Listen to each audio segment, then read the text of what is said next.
Breaking news చూస్తున్నాం. Congress first list విడుదలైంది. ఎట్టకేలకు కాంగ్రెస్ ఫస్ట్ లిస్ట్ ని విడుదల చేశారు. దాదాపు 119 నియోజకవర్గాలకు గాను 55 మందితో కూడిన ఫస్ట్ లిస్ట్ ని కాంగ్రెస్ పార్టీ విడుదల చేసింది.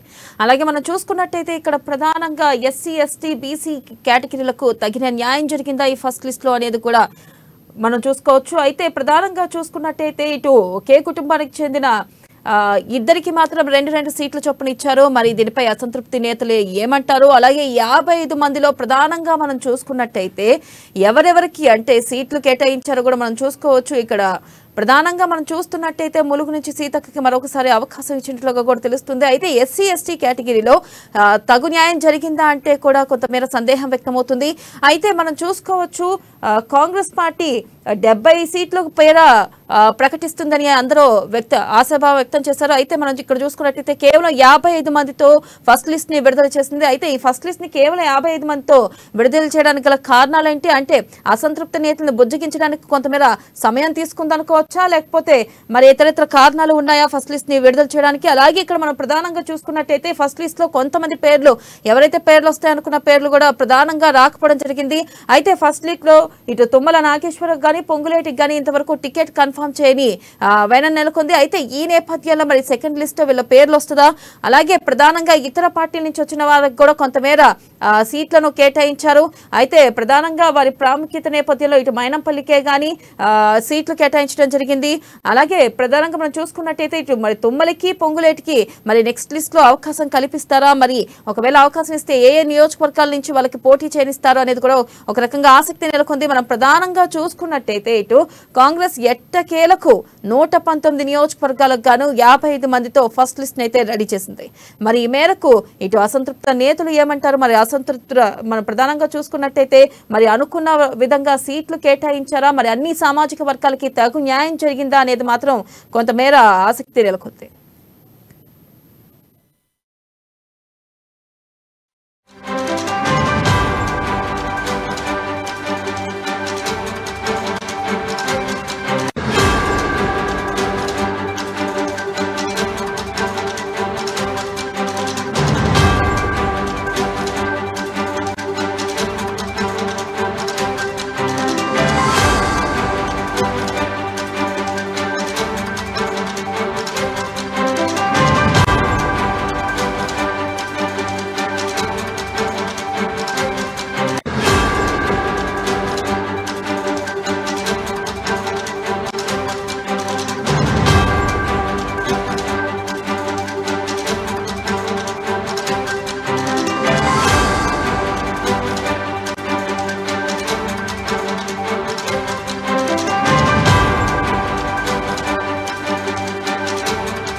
ప్రధానంగా మనం చూసుకున్నట్టయితే ఎట్టకేలకు కాంగ్రెస్ ఫస్ట్ లిస్ట్ అయితే విడుదల చేశారు. 119 నియోజకవర్గాలకు గాను 55 మందితో ఫస్ట్ లిస్ట్ జాబితాను విడుదల చేశారు. ప్రధానంగా మనం ఇక్కడ చూసుకున్నట్టయితే అన్ని సామాజిక వర్గాలకి తగు న్యాయం జరిగిందా అనేది కూడా కొంతమేర సందేహం నెలకొంది. అలాగే ఇటు చూసుకున్నట్టయితే దాదాపు 119 నియోజకవర్గాలకు గాను 55 మందిని అభ్యర్థుల లిస్ట్ ని విడుదల చేశారు.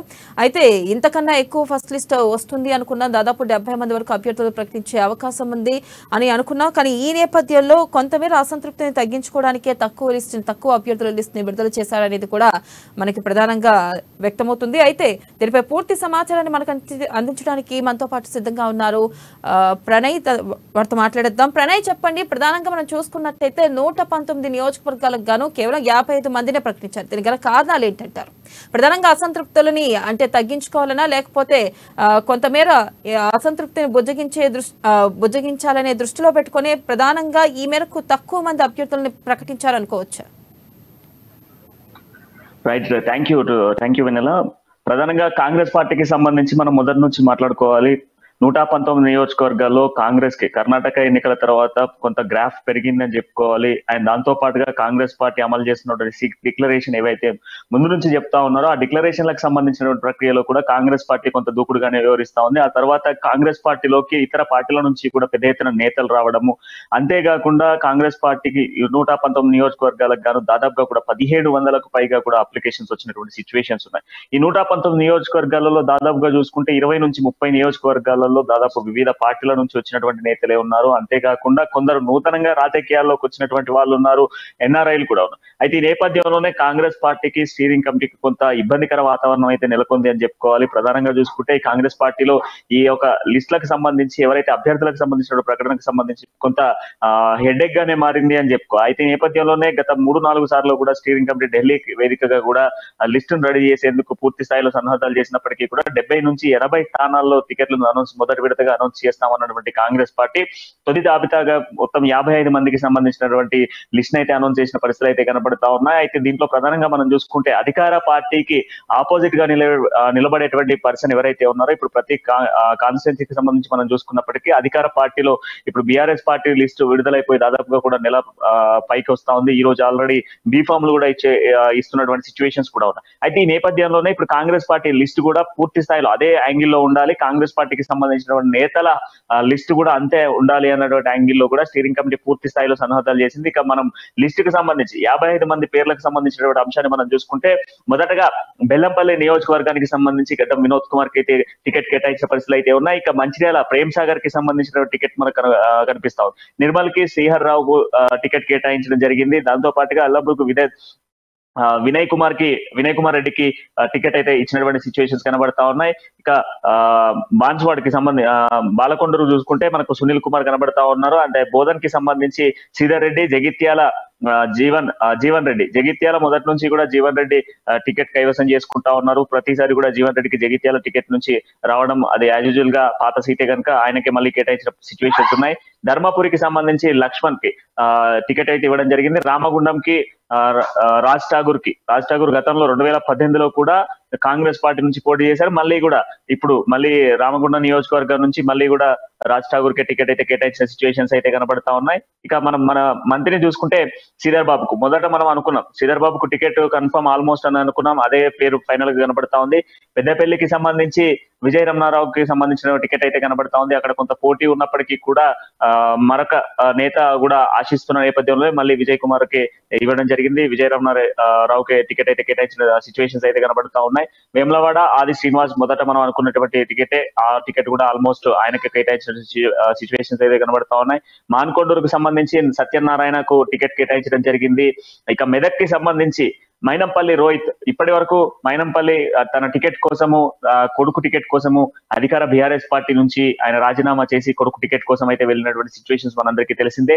ఈ నేపథ్యంలో పైలట్ రోహిత్ కి టికెట్ అయితే కేటాయించిన సిచ్యువేషన్స్ అయితే కనబడతా ఉన్నాయి. ఎక్కడ కూడా కాంట్రవర్సీ కాకుండా అక్కడ ఉన్నటువంటి నేతల్ని కాంప్రమైజ్ చేస్తూ పార్టీ అయితే టికెట్స్ కేటాయించినటువంటి సిచ్యువేషన్స్ అయితే ప్రధానంగా కనబడతా ఉన్నాయి. ఇక రోహిత్ రెడ్డి తర్వాత మనం చూసుకుంటే ఆందోళ్ కి సంబంధించి దామోదర్ రాజనరసింహకు టికెట్ అయితే కేటాయించడం జరిగింది. అండ్ దాంతో పాటుగా మనకు చేస్తే జహీరాబాద్ కి సంబంధించి చంద్రశేఖర్ కి టికెట్ ఇవ్వడం జరిగింది.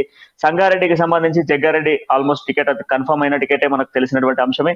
ఇక మనం చూసుకుంటే గజ్వెల్ కి సంబంధించి గజ్వెల్ లో ఇటు కేసీఆర్ తో పాటుగా ఆయన దాంతో పాటు ఈటల రాజేందర్ కూడా పోటీ చేస్తా ఉన్నారు.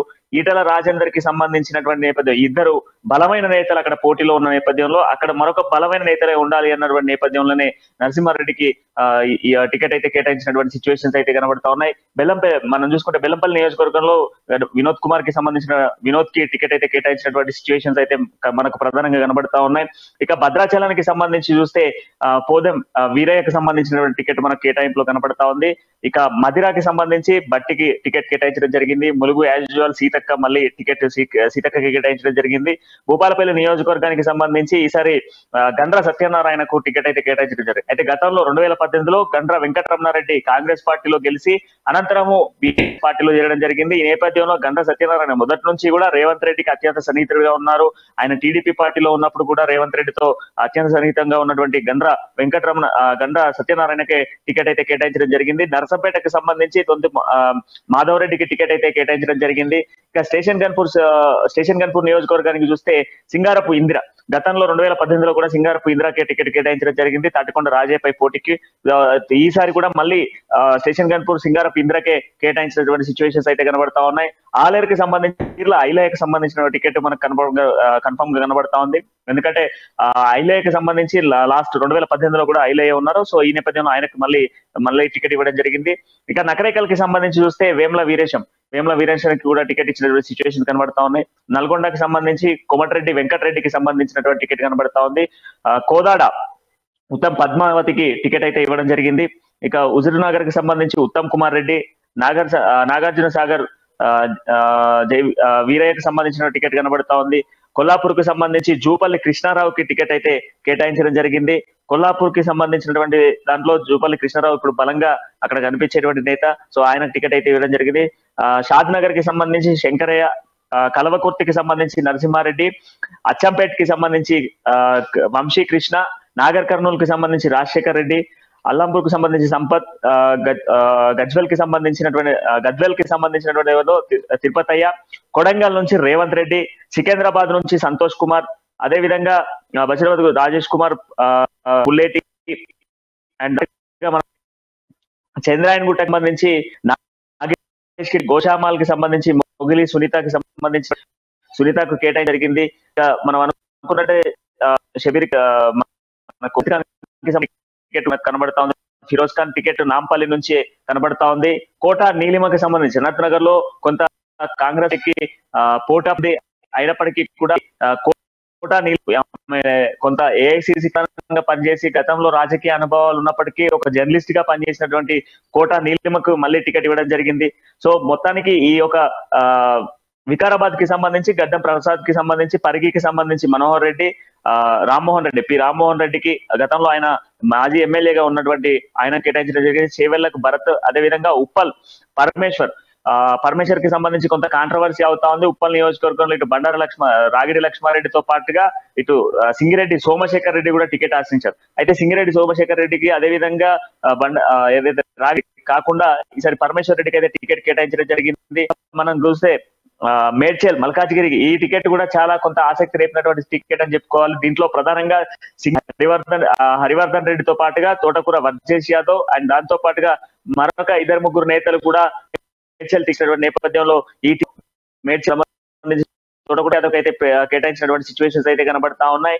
మంచిర్యాలకు సంబంధించినటువంటి మనం పరమేశ్వర్ గురించి మంచిర్యాలకు సంబంధించి ప్రేమ్ సాగర్ కి అయితే మాట్లాడుకున్న పరిస్థితులు అయితే కనబడతా ఉన్నాయి.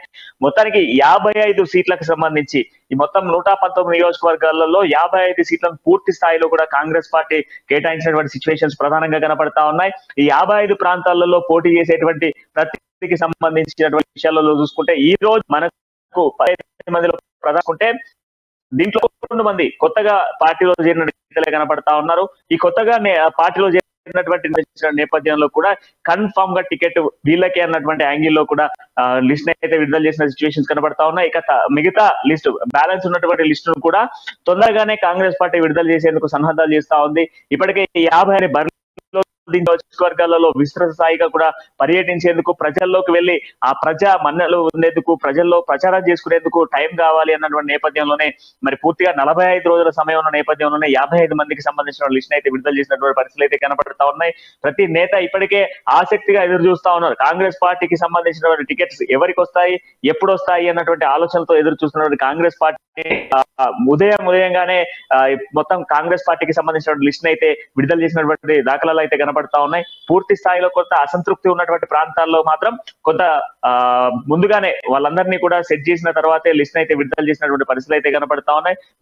కోసం మాత్రం మిగతా నేతలంతా కూడా ఎదురు చూసినటువంటి సిచ్యువేషన్స్ అయితే కనబడతా ఉన్నాయి. ఎక్కడెక్కడ ఇంకా కాంట్రవర్సీగా ఉన్నటువంటి ప్రాంతాలు అయితే ఉన్నాయో ఆ ప్రాంతాలకు సంబంధించినటువంటి టికెట్స్ ను కొంత ఆలస్యంగా ఇవ్వకుండా ఒక 2-3 డేస్ గ్యాప్ లోనే మళ్ళీ టికెట్స్ అనౌన్స్ చేస్తామంటూ కూడా కాంగ్రెస్ పార్టీ చెప్తున్నటువంటి సిచ్యువేషన్స్ అయితే ప్రధానంగా కనబడతా ఉన్నాయి వెన్నెల.